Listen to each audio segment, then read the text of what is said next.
What's up, my witches? Welcome to my channel. I'm Luna, and I am freshly laundered, and I smell like sandalwood soap. And I hope that wherever you are, you smell good too. Let's have an unboxing. It's Monday after all, and here's a deck I've been sitting on for a while. This is the Psychic Tarot Oracle deck, a 65 card deck and guidebook by John Holland. This is Hay House. Same thing on all sides there, including the bottom. The 65, so this is a tarot deck. It didn't land when I read it on the front. A tarot deck that only has 65 cards. The 65 beautifully illustrated cards in this deck will create a powerful bridge between your psychic abilities and the ancient knowledge and meanings of the tarot, and will help you develop intuitive insights and about all areas of your life, including love and relationships, business matters, and even career changes. The fascinating deck, I need to slow down and look at the words. This fascinating deck will work for you whether you're a novice or are already in tune with your psychic abilities. In the accompanying guidebook, psychic medium John Holland imparts techniques that he's practiced himself and taught in his workshops relating to colors, symbology, shapes, words, card spreads, divination, numerology, energy centers, imagination, and more.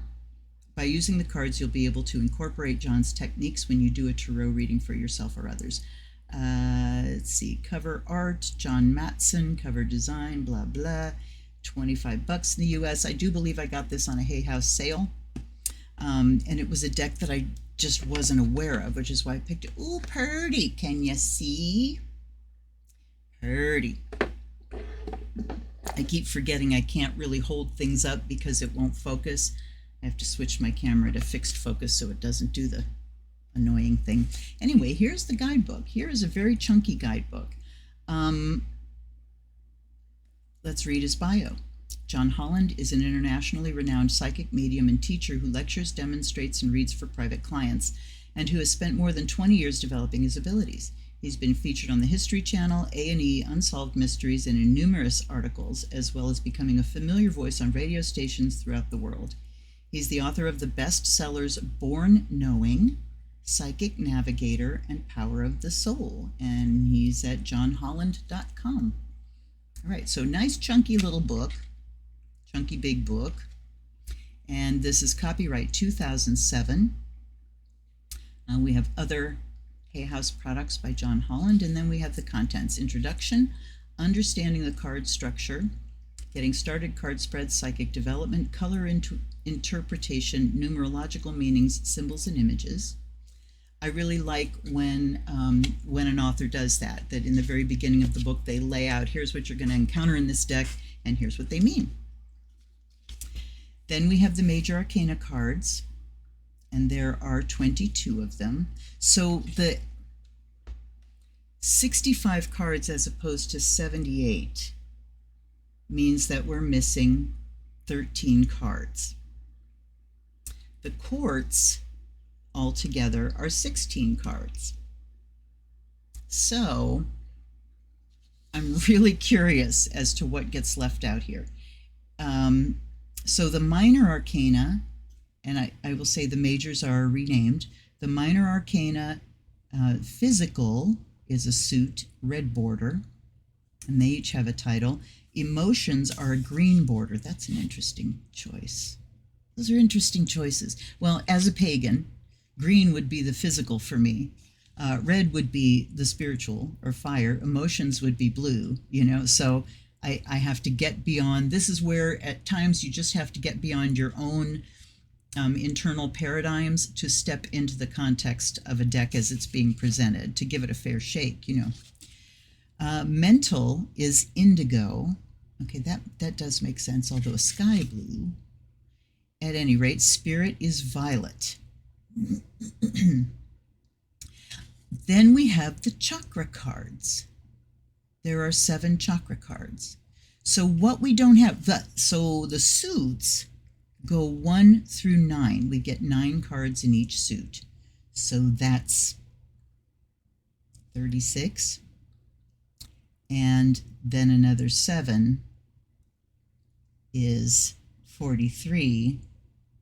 And then we have the 22 majors. Yes, so that's 65. Then we have recommended resources about the artists, plural, and about the author. Okay, let's take a look back here. It just says copyright John Holland. And we don't mention an artist. So let's go to the back and find out about the artists, plural. All right. The paintings on the fronts of each card are by the artist John Matson. John developed his love of art at an early age and credits his parents with encouraging his talent from the very beginning. He attended Milwaukee High School of the Arts and graduated in 1994 from the Milwaukee Institute of Art and Design. With a BFA in illustration, having spent much of his career in the game industry, John continues to freelance full-time in addition to teaching illustration at that Milwaukee Institute. And then the painting on the backs of each card called, on the back of each card, called Fractal River Paradigm is by the artist Van Dorn Hinnant, who studied visual art at NCA&T State University at UNC at Greensboro, lived in New York City as an intaglio printer for the Czech-born German artist Josef Werner.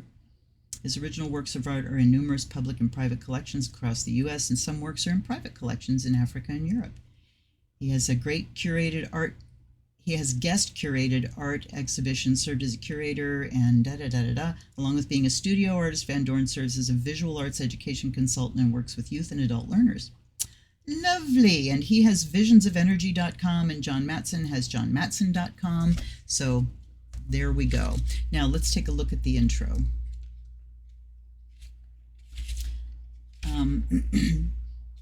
Lengthy enough. When my psychic and intuitive abilities were first awakened, I quickly realized that I needed to understand as much as I could about this fascinating yet unusual skill and learn the mechanics of how it all worked. I read literally hundreds of books, attended numerous workshops. Okay, let's see if we can tease out the meat here.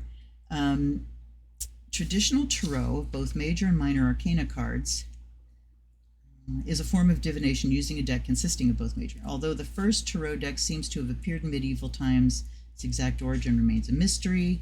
When I began to study and use the tarot, I noticed that the cards seemed to be reaching out to my intuitive mind. Yep, that's the way it works.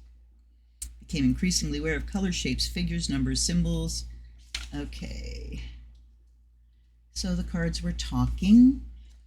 Psychic Tarot Oracle deck. So it's the Psychic Tarot Oracle deck.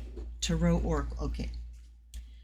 Was created with a broad understanding of the teachings of the traditional tarot. I hope it will become just as invaluable to you and assist your innate psychic abilities as they fully emerge. So 65 cards. This fascinating deck works for everyone. That's a sweeping statement there. Okay. Understanding the card structure. So there are the majors.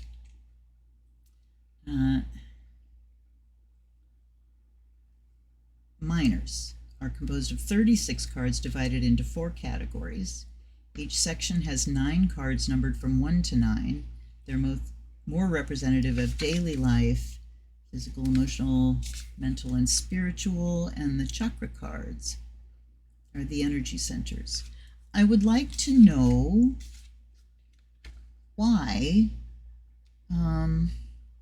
he has left out the court cards.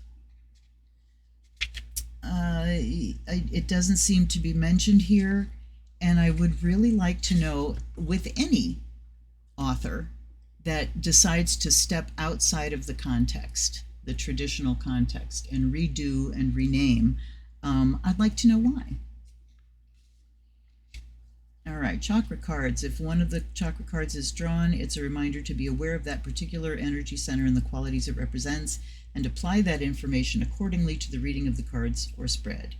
You may well want to ask yourself, is this chakra being affected by what's going on in my life? Okay, getting started. These are your cards. You want to familiarize and make them sacred however you do. Number 2, read the entire guidebook. That ain't gonna happen, bud. When you're ready, take out the cards. And hold them and close your eyes and shuffle them. Ask a specific question or just let the cards decide. Lay them out in any spread you choose. This deck isn't meant to have reverse card interpretations. So if one is inverted, just realize it took a little extra effort to turn it right side up and give that card slightly more attention. Okay. So the deck is for creating positive experiences, not to reflect or heighten negative meanings. Not to reflect. I can see the heighten, but if we're not going to reflect negative meanings, then this deck to me already feels incomplete. It feels like a false positivity or a toxic positivity thing, but we shall see. We'll suspend that judgment for now. Its aim is to give you guidance. Okay, so yes. Then we have card spreads. Single, 3 card, 5 card, which is, we got past, present, future for the 3, and this riffs off of that. Distant past, past, immediate future, distant future, and then we have a yearly calendar spread, which I did for the first time. I did a solar return reading on Friday, and rather than do my full Wheel of Fortune spread as I usually do, I did a triplet for each month of the coming year, and it was very interesting. Okay, clairsentience, inner feelings, clairaudience. So this is on psychic development, is this section. Clairaudience, clairvoyance, they forgot clairsmelliance, and psychometry. Color interpretation. So he gives the symbolism of the colors, numerological meanings, symbols and images, a very short section there. Then we're into the majors, and it looks like each has a black and white image and then just goes. We have the traditional tarot archetype underneath, but we don't have just succinct keywords. And that kind of makes me sad. So he wants you to read this entire book before you start and then keep referring to these entire meanings. All right, let's go and see where and here's where the minors start. And as with the majors, we just have a couple of paragraphs, so a little less extensive than the majors. And at the back, we have the chakras, recommended resources. I'm always interested in the resources. Complete Idiot's Guide to Tarot Spreads, The Metaphysical Handbook, Power of the Soul, Inside Wisdom for an Outside World, that's his book. Psychic Navigator, Harnessing Your Inner Guidance, that is also John Holland's book. Psychic Tarot, illustrated with the Aquarian Tarot deck. Ooh. And Tarot, Your Everyday Guide. All right. Let's dump them out. So this is the pattern that is on the backs of the cards. Put that out the way. Let's deal with cardstock. It's heavy. It's a Hay House deck. It's chunky. This is only 65 cards, 13 fewer cards than a traditional tarot, and yet it is as thick, if not thicker, than like a standard weight Smith. I do like the back design. Sacred geometry just pulls you in. There's such a balance to it, and it's a vibrational schematic, and I like it. It's lovely. Okay, so we have the majors with a black border on them, and the Fool, and I'm seeing here that these are a little bit warped. These two corners lie down, these two corners do not. So little warpage, and that's a problem when you have really thick cardstock that's more cardboardy than playing cardy. You do tend to have things that bend and don't unbend. So here's the Fool, called New Beginnings, and we have a woman standing on, it looks like she's coming down some stairs here, but then we have this overlay transparent image that she is on top of the earth, and there's a closed door behind her. So this is a wonderful descriptive way of talking about closing the past and stepping into a world of new possibilities. Well done. Ooh, then the Magician is awareness. I love the bright light. I absolutely adore when artists can just bring light out of a canvas. It's incredible. So we don't have anything that really tells us this is the Magician. We just see his head with a flame at the crown chakra, so that is someone that's very connected at that level. And then we have this yellow ring. And I'm not sure what that means. Let's see how he deals with these things in the book. Pardon me. We had another bad smoke day. Canada, I'm so sorry. All right. This card is one of the key reminders that you already possess all of the tools to guide and direct you in your life. Now, that is indeed what the Magician means to me. I just wish the tools were shown. Okay, card represents your ability to create your own reality, to set ideas in motion. Knowledge is power. All right. So there really isn't a description of the card. We don't talk about what we're seeing. It's just directed, toward the reader. You have the ability, your ability. The card is often drawn when you're ready to switch direction. But, even with the talk on the back here of, colors, symbology, shapes, words, card spreads, all this stuff, he apparently deals with that in these small sections in the beginning. Very short sections. And I'm looking to where shapes come in here. Symbols and images. Okay, let's see what he says about these shapes. The scene symbol, it's important to familiarize yourself with the images. During a reading many years, I was examining a particular card. Notice there was a hint of red. La la la, la la la. Also recommend you keep a journal to record your dreams in, as the symbols within them also speak to your subconscious. Okay, so no mention of what that circle is meant to symbolize. Okay. Goes on to the disgruntlement list. Here is intuition, and this is the High Priestess. So she has like a mirror or something in front of her that she's looking into, but what we see reflected is a starry sky.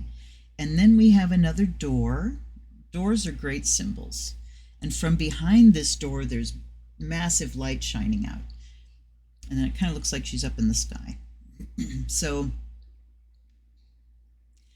maybe the door takes the place of the veil, but now we know that we're not going to be told. Here's fertility for the Empress, and we have again geometry, the egg-shaped, the circle shape. But again, he doesn't mention these. That makes me sad. Authority. Yes, indeed. I wish that a deck would, if you're going to rename the majors, especially like the pagan decks, I wish that she could be called form and he could be called force, because that's what it is. That's the force, that's the form. All right. He certainly looks authoritative. And we see two columns here that, we usually see in the High Priestess. Wisdom is the Hierophant. He's got this book that is shining out, and he's going towards people's cottage, I guess. So this looks like somebody that may travel and wander to teach. Harmony is the Lovers. Again, we see flowers on here, but I already know he's not going to tell us what those flowers mean. Triumph. I'm sorry, I'm aggravated because he talked about on that page 20 where the symbols and images, I was examining a particular card from my own private tarot deck and noticed that there was a hint of red in the throat area of the card figure. I asked the person whom I was reading for if she suffered from throat issues. She said yes. Now, this wasn't a sore throat card, nor is there one. My physical eye spotted the color red in the throat area. My intuitive mind picked up on it. Let your eyes and mind scan the card to see if something else jumps out at you. You'll be amazed at how specific your interpretations will be. So he just leaves it open, which, you know, there's something to be said for that.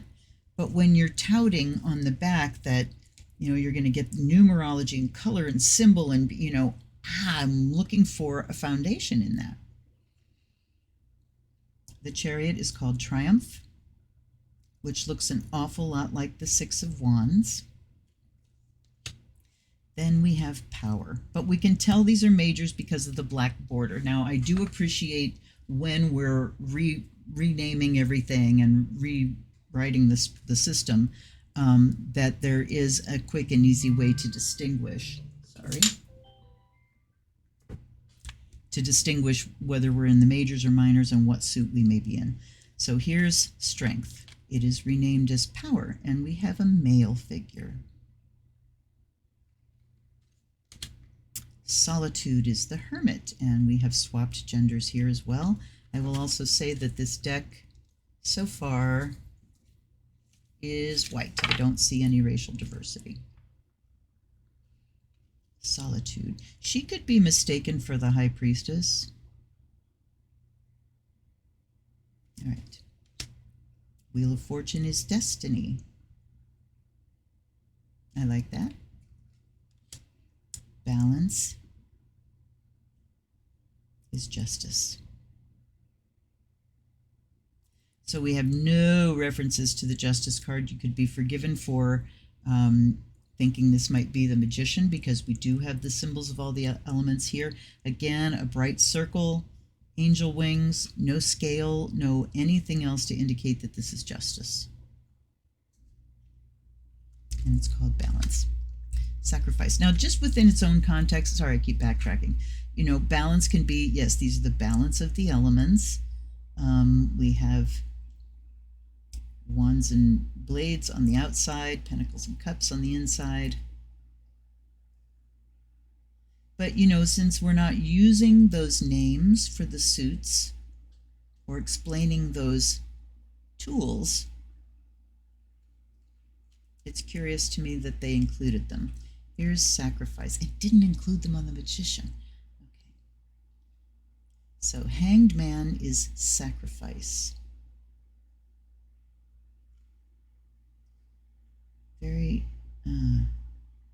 Very interesting image. And it looks like she's in water. I'm not sure what that's showing me. Transformation is Death. So we do absolutely shy away from anything negative here. I mean, death is the cycle of life. It's no more negative than birth is. But rather than death, we're calling it transformation. Patience is Temperance. That I like that. I like that. You have to wait for the seed to grow in its own time. Then we have Temptation as the Devil. Okay, so here's one that we couldn't get away from as far as negative connotations.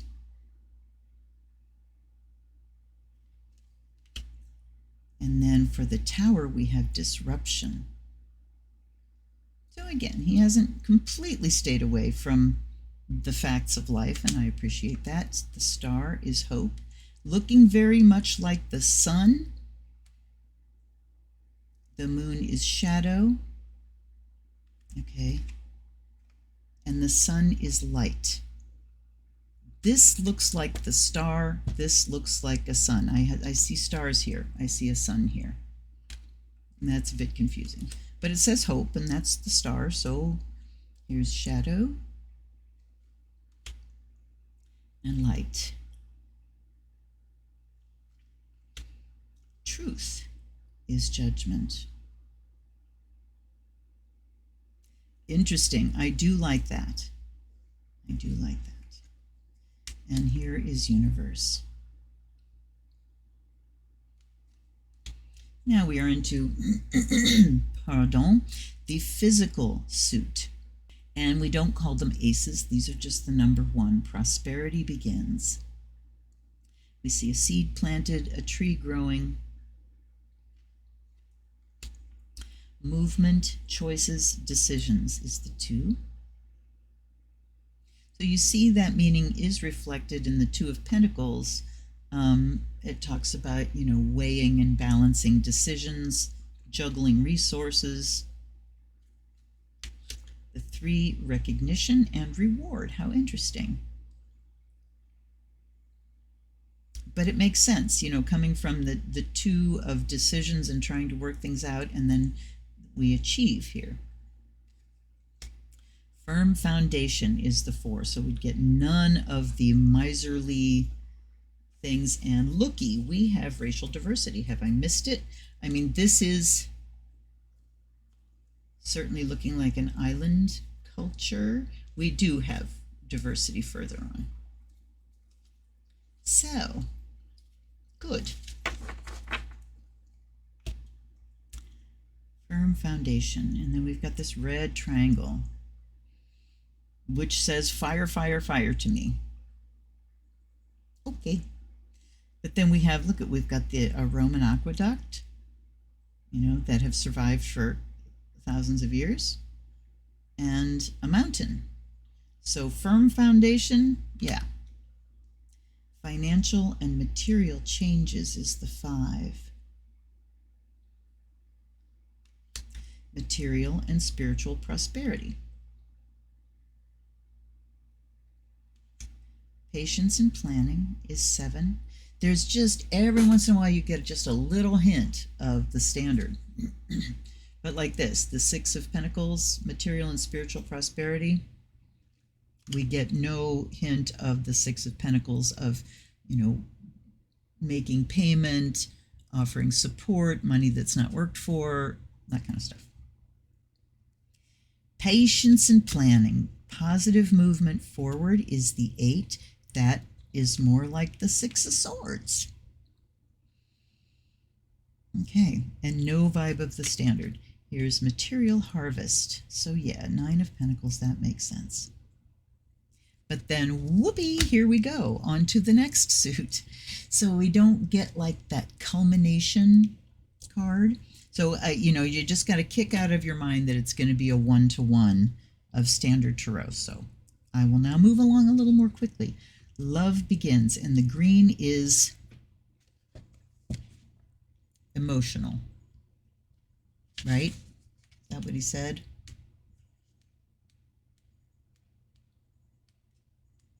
Okay, physical is red, emotions are green, intellect is blue, and spirit is violet. Okay. So, love begins, spiritual union, rejoicing, celebration. So these are pretty 1-to-1, the cups. Discontent and boredom. These are drawing heavily on the cups. The standard descriptions. Emotional loss. Memories of love. I mean, these are like right down the line, the meanings going through the Suit of Cups. Choose wisely. How interesting that the Pentacles like veered off, hard turn, and these are pretty down the line. The 8 is emotional withdrawal. The 9 is fulfillment of wishes. So the wish card, I mean, just very interesting choices here. Now we have the mental, triumph and success, obviously a sword. Mental conflict. I like the image.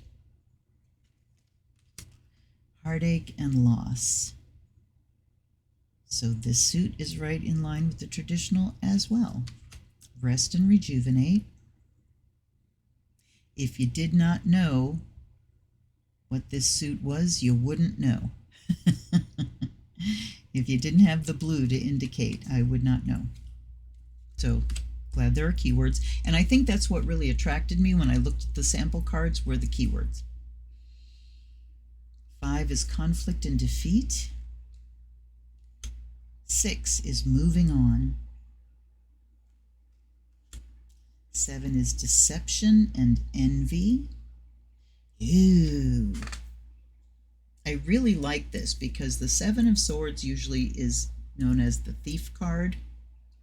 And so it can talk literally about, a loss of something physical, or it can talk about someone taking advantage of you.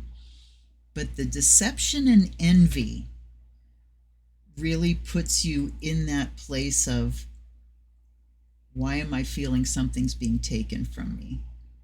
If I'm envious of someone else's accomplishments, is it because I'm in a zero-sum mentality that says, if somebody else gets something good, I'm going to get less? That's interesting. Trapped in fear is the 8. Okay, wait. This was the 8 of Cups. Okay. Suffering in silence is the 9. Then we have the Wands, passion ignited. The waiting game. Partnerships and alliances. Foundation and achievements. Structure, building something. Obstacles and challenges is the 5. I like the little fireflies. Victory and success is the 6 of Wands. Yes, victory card. Stand your ground is the 7. Accelerated motion is the 8. We see a shooting star. Spiritual strength is 9. Asian looking culture there. We have the base chakra, or the root chakra, the sacral chakra,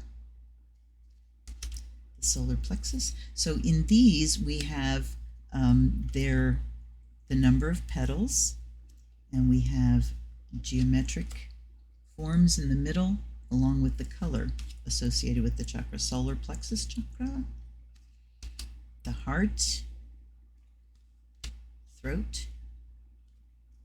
Ooh, yes. The third eye, and the crown. All right.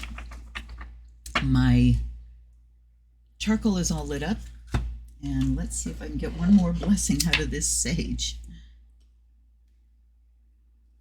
without burning my finger. Okay. I suppose that's enough. By air and fire, may you be purified and charged. And by water and salt, water and earth, may you be blessed and made whole. Someone commented about a way to, bless them with water without damaging the deck. This does not damage my decks. This one is plastic coated. It's not going to damage it at all. And, so there are some where you see me do this thing and then do this, because I don't want the water sitting on them, and I have the barest amount on my fingertips, so no worries. And, oops, wait. And now we get to see whether I put my microphone in a good place or not. I have to scoot this over now. By the sound of the bell,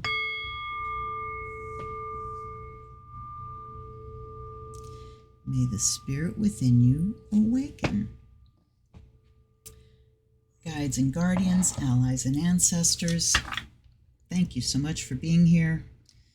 I welcome in your presence and your assistance with this deck, so I may bring forth a meaning, a reading that really resonates and has meaning for whoever's watching it, whenever they're watching it.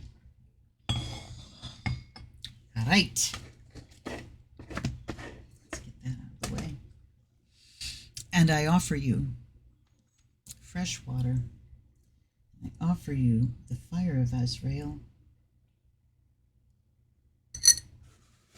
It's funny, that charcoal is completely lit on the bottom and not on the top. It'll get there. There it goes. There, I offer you the fire of Azrael to awaken the spirit of divination within you. And once that burns out, I have some of the best sandalwood powder that I just got. All right. Not looking forward to the shuffle. Do you see how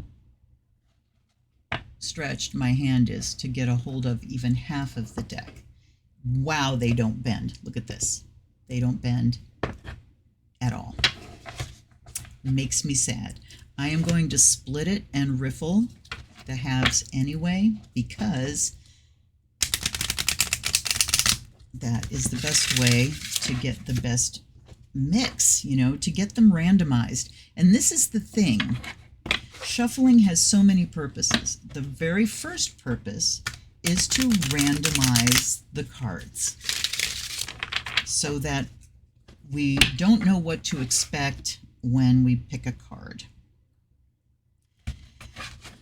We spend a lot of time shuffling so that we can give your guides, your angels, the universe, the energy system, the vibe, whatever you want to call things, so that we can give it a chance to arrange things the way we need them arranged, so that there's a chance for synchronicity to work. This discipline relies on the synchronicity principle, which means, you know, is the principle that seemingly unconnected random things can occur together and carry some meaning, that we can find meaning in those things. Now, the fact that this is a plastic coated deck, watch. When I kind of mix it up a little bit, it doesn't want to flatten out easily. You have to sort of knock them back because plastic coated decks tend to stick. Ooh. And I just got a flippin' paper cut. I felt it. Now, they didn't feel sharp when I was shuffling them, but I ran my finger there and I got a frickin' paper cut. So the deck is pissed at me already, I suppose. And I am going to do, because I can't do, the best case scenario is that when you go to shuffle a deck, you don't have to think at all about what your hands are doing. You can just shuffle, shuffle, shuffle, and the emphasis and the focus is here on your mind and the state that you're in, getting yourself into that state of connection, of shielded openness, of sensitivity, of no preconceived notions, you know, to get into that space of focus and reception. And when I can't get a good shuffle and they're just coming, you know, when I'm trying, first of all, I can't shuffle them like that with one hand. The deck is too damn big to get my hand around. And this, just, they come in chunks, big clumps and chunks, because they stick to each other, and that's a pain in the ass. So I am going to cut this deck and split it and pick a card. All right, so I'm telling my guides that I want 3 cards, and we'll just do a split from this first, and then we'll cut it and split again. Actually, I'm going to cut first and then split.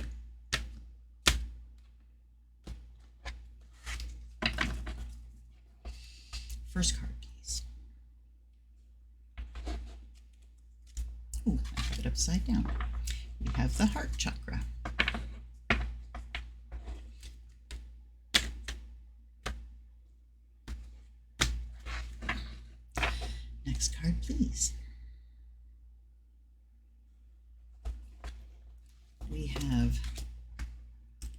triumphant success, the one of mental.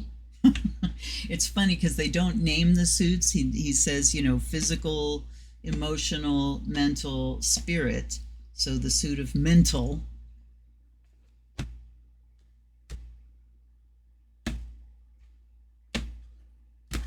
All right.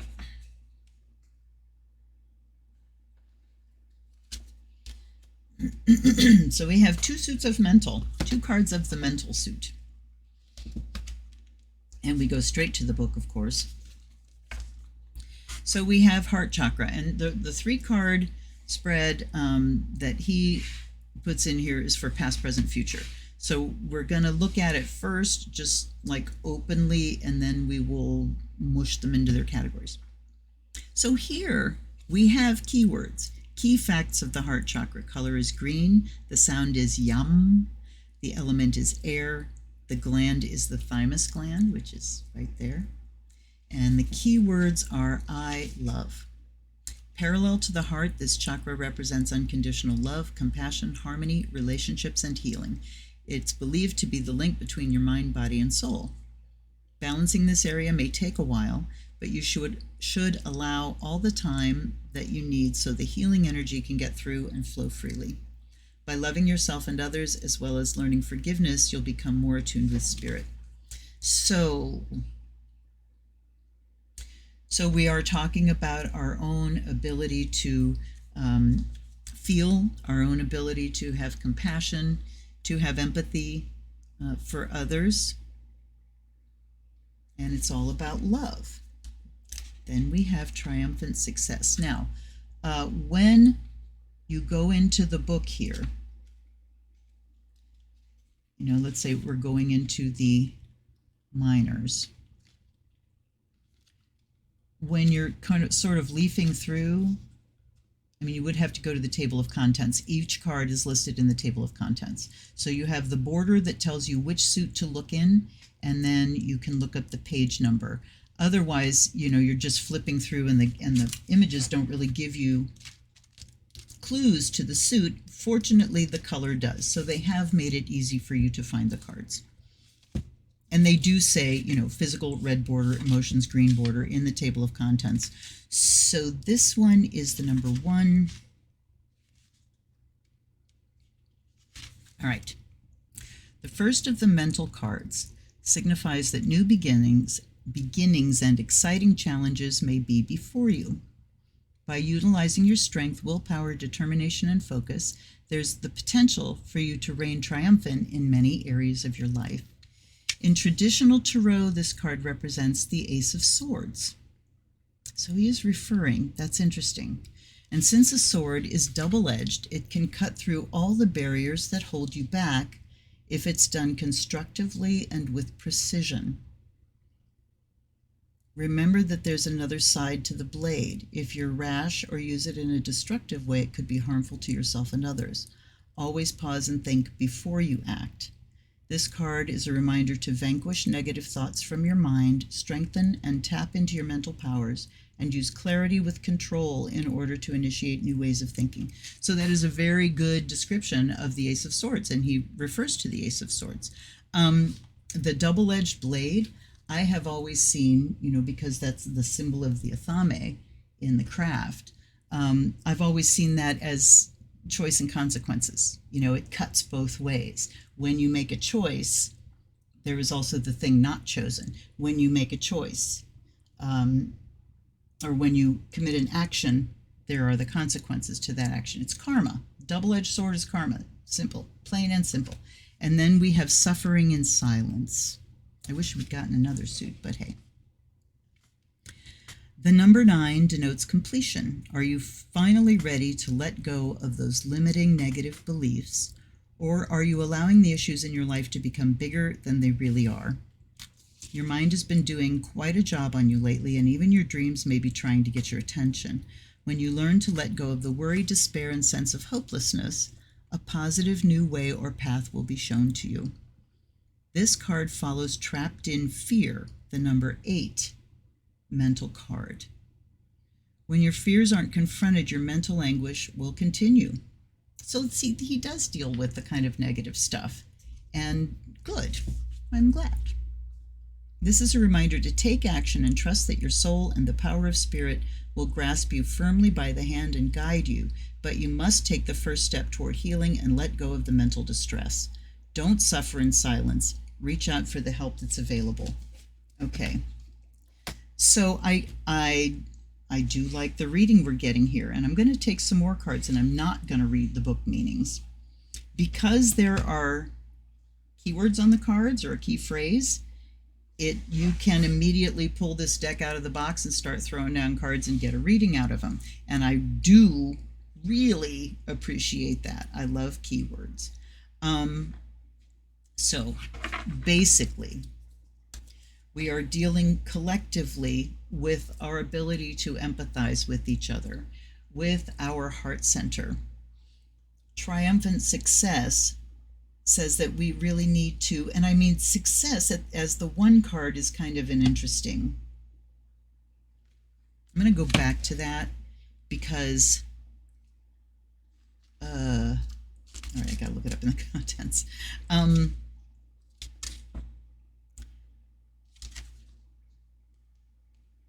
When it got to the end, it was talking about, cutting through things, vanquish negative thoughts, clarity in thinking, new beginnings, exciting challenges, utilize your strength. There's a potential for triumphant success, but the key phrase says, that's it. You have triumphant success. There's a disconnect there. There was only a tiny little thing saying you may have success if you apply all of these other Ace of Swords meanings, mental clarity, focus, a beginning of new ideas, beginnings. There's a disconnect. I would love to see mental clarity here. New ideas, beginning focus, rather than triumphant success. So what we do to address our heart chakras is we have to get mentally clear first about our negative messages, what goes on in our minds, what ideas and messages and stereotypes and prejudices and biases and all that stuff have been installed by our culture, by your family, by trauma, all that stuff. And then suffering in silence says it's time to reach out and ask for help. Was that what it said? So the suffering in silence basically says this is what we're doing. So it denotes completion and talks about letting go of the stuff that keeps you suffering. And it's a reminder to take action, confront what's going on in your mind. So, in order to get our hearts together, we need to become very clear and then confront those things that are in our minds that are leading us astray and keeping us in this place of prejudice and misunderstanding. Then we have passion ignited, spiritual strength. So now I just took those two off the top. You know what? Putting them back. Gonna cut again and pull. So you see there, we didn't get a shuffle. And you got cards in a row. Cut again. Oh, follow your rules, Luna. Another blue.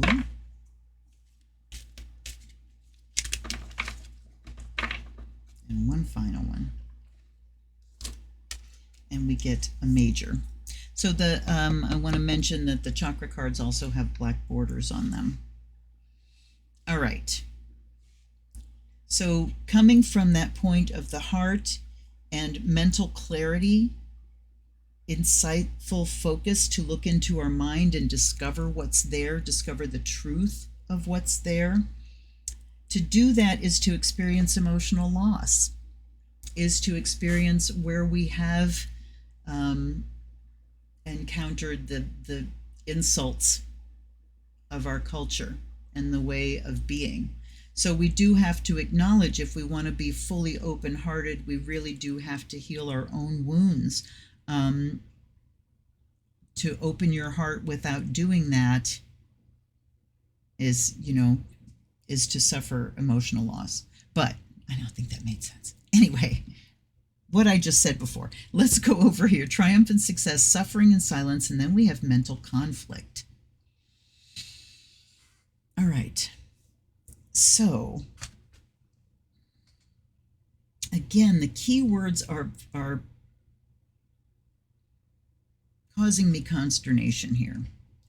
If I look at triumphant success and suffering and silence, I mean, you can see if you just look at the keywords there that there is a conflict. Ta-da, I'm very successful, but I'm not going to mention the things that are inside that I'm not dealing with. And that's causing me some mental conflict and emotional loss. But the book meaning, again, talks about the mental clarity part of this. So again, if I just go with,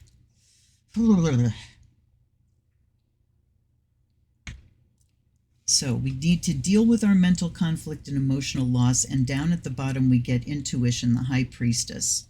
So when we center in the heart, my purpose here, the chakra can really set the foundation in the context of just the realm we're working in. We're working in the realm of the heart. And the sacral chakra is the seat of your personal emotions. The heart chakra is the collective emotion. It's the bridge between the personal chakras and the transpersonal ones. It's the bridge between my personal self and your experience.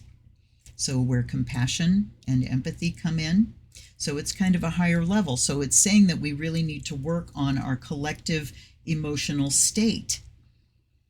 That, we might be feeling triumphant and successful, but there's a lot of suffering that's going on inside. And when we start to look into it, we're going to deal with the emotional loss and the mental conflict that come from it. And at the bottom, once we're working through these things, our intuition becomes clarified, coming down under this sword here.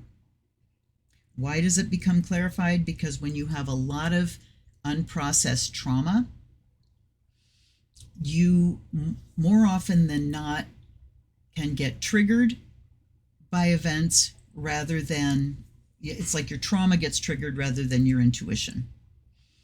It can also be very difficult to tell the difference when you have unprocessed trauma, because an emotion hits and then you're left with the question of, is this just my shit, or am I really picking this up from somebody else? One way to tell the difference is if you have an experience and you feel something trigger, you can ask yourself, does this directly belong to me? Is this experience reflecting what I've been through? Am I just feeling my own emotional loss and mental conflict? When you go into a situation and you feel something get triggered and it kind of leaves you emotionally unruffled, and that's backed up by this, let's call it the Ace of Swords, clarity, mental clarity. When you have something come up, a scenario, and you're like, ooh, that resonates, but I'm not really feeling that yank. When you get emotionally triggered based on your own triggers, trauma, you feel this yank and it's like this woof, this rush of energy. At least I do. The Tibetans call it shenpa, where you get hooked. Like somebody says something and like that, you get pissed off. It's that feeling, woof, now I'm pissed off. That's personal. Somebody says something and you're like, ooh, wow, why would they say that? And you kind of get an idea of their inner workings. That's intuition. Okay, so let's read the High Priestess because we haven't read a major. Intuition is the language of the soul. When this card shows up in a reading, it's a clear message that it's time for you to use your intuition. Just give it a chance and you'll quickly notice how it might be trying to get your attention. With so much information in this world vying for your every thought, it's easy to ignore or fail to acknowledge your insights. Synchronicities and so-called coincidences are powerful signs that intuition is knocking on your door. Have you heard a phrase or saying repeated by more than one person today? Ding, ding. Do the same numbers keep showing up in your life? Has someone mentioned the name of a specific individual whom you were just thinking of? These are all signals for you to pause, be open, and pay attention. And the intuitive things come from out of the blue. You know, if you have a scenario playing in your head, stop and go, where's this coming from? And sometimes you can follow the train of thought back and go, oh, somebody said this and it got me thinking about this, and there's the train. Or it's like, I can't find the origin of this. It just came from out of the blue. More than likely, that's intuitive. This is a perfect time to seek the answers from within. Turn inward, where you'll find the solutions and valuable insights that are waiting to assist you. When you learn to use and trust your intuition, you'll begin to have a sense of not only the right timing, but you'll also begin to perceive people and situations with a deeper and more discerning eye. You'll not only observe beneath and beyond what's actually in front of you, you'll see the real deal. Traditional archetype is the high priestess.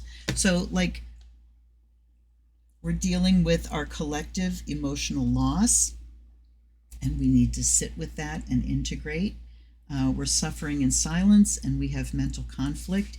These are things that would benefit from us going very deep to separate out what is my trauma, heal that, and then how can I get clear and bring some mental clarity outside of myself, you know, to all my encounters. Okay, yes, you can get a reading out of it. It's odd though. It is an odd deck, and I felt it being an odd deck when I, whoops, wait a second here. No, I felt it being an odd deck when I grabbed it. I really did. It was like, this is different. The suits are structured differently. I do appreciate when people, you know, take a new take on things, because most of the time when someone does that, there are many insights available to us when you, especially when you've been working in one system for a long time. It can freshen things up. I'm looking here to see that the deck is a little bit bent, and this, I may not take the time to do this, but these sticky plastic cards benefit from fanning powder. That is stuff that magicians use when they need to fan decks and they're sticky. They put this fanning powder on. It's great stuff.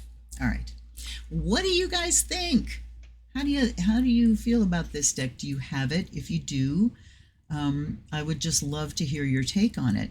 And if there is a deck that you'd really like me to review, check out the link down below. That's my Amazon wish list. If the deck is on that list, and there's a lot of decks on that list, buy it for me. And when I do my unboxing, I will read for you personally. There's also a couple ways to support the channel down below if you feel so inclined. As always, thank you to my patrons, and I will see you next time. Thanks for hanging out. This is Luna. Blessed be.